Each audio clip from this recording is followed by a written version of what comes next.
Há uma pergunta que surge como eco no coração de todo crente em algum momento da jornada espiritual. Como ter certeza absoluta de minha salvação? Esta não é uma dúvida vã, mas uma inquietação sagrada que nos leva a examinar-nos à luz das Escrituras, segundo Coríntios 13:5. A verdadeira salvação nunca se reduz a uma simples oração repetida ou a uma decisão emocional momentânea. É antes a mais profunda revolução existencial que um ser humano pode experimentar, operada pelo Espírito Santo e manifestada em frutos visíveis de transformação. Nas palavras contundentes de Jesus, pelos seus frutos os conhecereis. Mateus 7:20. Assim como um médico identifica a vida por seus sinais vitais, a saúde espiritual autêntica se revela através de marcas distintivas que testemunham a realidade da nova criação em Cristo. 2 Coríntios 5:17. Estas evidências não são mérito humano, mas o resultado inevitável da habitação do Espírito Santo em um coração rendido a Deus. A verdadeira salvação é mais do que uma emoção, mais do que uma oração feita no calor de um culto. Não se resume a uma assinatura num livro de membros, nem ao levantar de uma mão. A salvação genuína é uma revolução divina no coração humano. Uma obra profunda, invisível, mas inegável do Espírito Santo que transforma quem somos por completo. Jesus chamou isso de novo nascimento. João 3:3. E essa nova vida não se esconde, ela se manifesta. Jesus foi claro: pelos seus frutos os conhecereis. Mateus 7:20. Não há salvação verdadeira sem transformação real. Uma árvore boa dá bons frutos. Da mesma forma, um coração regenerado começa a produzir frutos visíveis: mudança de caráter, renovação de mente, novo amor, nova paixão, novo propósito. Paulo reforça essa verdade. Se alguém está em Cristo, é nova criação. 2 Coríntios 5:17. Não é reforma, é renascimento. Mas é importante entender: esses frutos não nascem do esforço humano. Eles são o resultado natural da presença do Espírito Santo. Assim como não é possível ter fogo sem calor, não é possível ter o Espírito sem transformação. A obra começa por dentro, mas cedo ou tarde explode para fora, em atitudes, palavras, prioridades e valores. As Escrituras nos oferecem critérios claros para discernir os sinais da salvação, e não para alimentar o medo, mas para afirmar nossa fé. Aquele que começou boa obra em vocês há de completá-la. Filipenses 1:6. A nossa certeza não se apoia nas nossas forças, mas na fidelidade do Deus que nos chamou. E qual é o primeiro e mais claro sinal de um coração salvo? Um amor inexplicável, sobrenatural e ardente por Jesus Cristo. Não se trata de admirar um líder religioso ou respeitar um personagem histórico. É paixão viva. Um amor que consome, que atrai, que transforma. Um amor que nasce do próprio Espírito Santo. O amor de Deus foi derramado em nossos corações pelo Espírito. Romanos 5:5. Esse amor nos leva a desejar ardentemente a presença de Cristo, não por obrigação, mas por prazer. A oração deixa de ser uma formalidade, torna-se um diálogo apaixonado, uma necessidade da alma. Como o salmista disse: como o servo anseia pelas águas, assim minha alma anseia por ti, ó Deus. Salmo 42:1. E esse mesmo amor acende em nós uma fome insaciável pela palavra de Deus. A Bíblia, antes ignorada ou incompreendida, se transforma em pão diário, mel para os lábios, lâmpada para os pés. Cada leitura se torna um encontro, cada versículo um sopro de vida. Como Jeremias declarou: quando as tuas palavras foram encontradas, eu as comi. Elas eram a minha alegria. Jeremias 15:16. Desse amor também brota uma obediência sincera. Não por medo, mas por gratidão. Se me amardes, guardareis os meus mandamentos. João 14:15. A obediência deixa de ser um fardo e passa a ser uma alegria. O pecado, que antes era prazeroso, agora causa desconforto. Há tristeza pelo erro, há arrependimento genuíno, há desejo de santidade. E esse desejo se traduz em transformação contínua. Paulo chama isso de ser transformado de glória em glória, 2 Coríntios 3:18.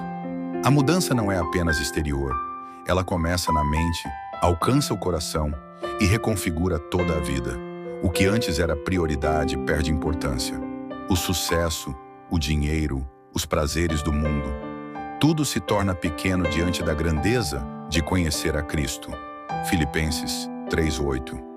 Outra evidência clara da salvação é a guerra interior contra o pecado. Onde antes havia paz com a transgressão, agora há conflito.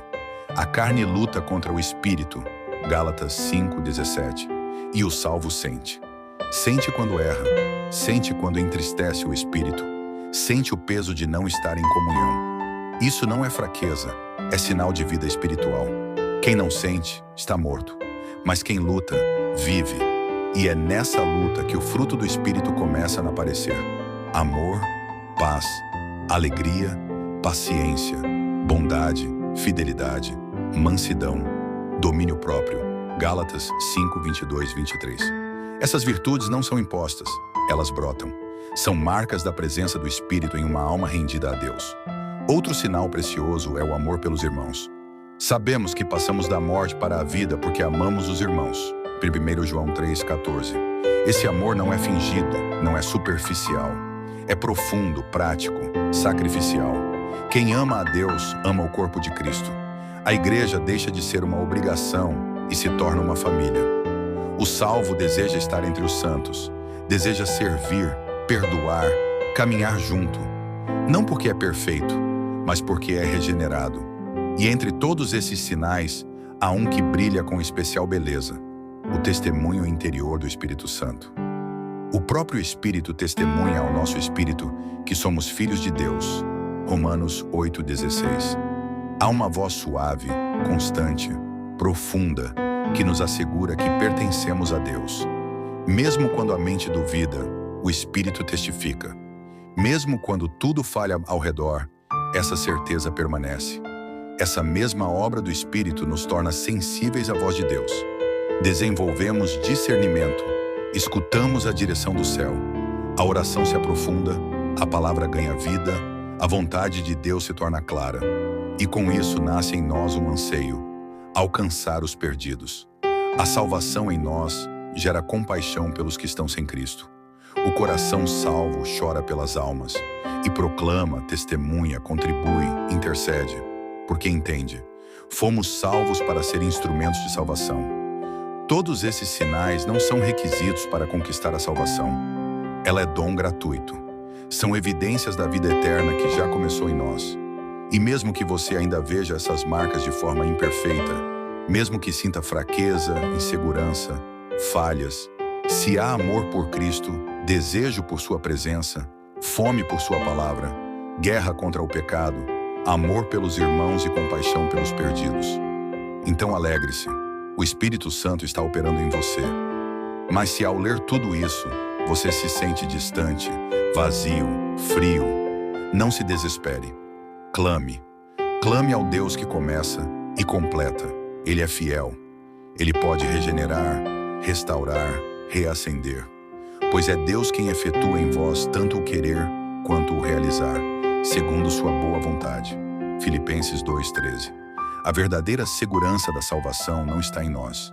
Está nele, em sua fidelidade, em sua promessa, em sua obra. Como escreveu João: estas coisas vos escrevi para que saibais que tendes a vida eterna. 1 João 5:13. Essa é a certeza bendita. Essa é a paz que excede o entendimento. Essa é a vida que não termina. E essa vida está em Cristo e em todo aquele que verdadeiramente nasceu de novo. Estes sinais não são checklist para a salvação, mas evidências naturais da vida divina em nós.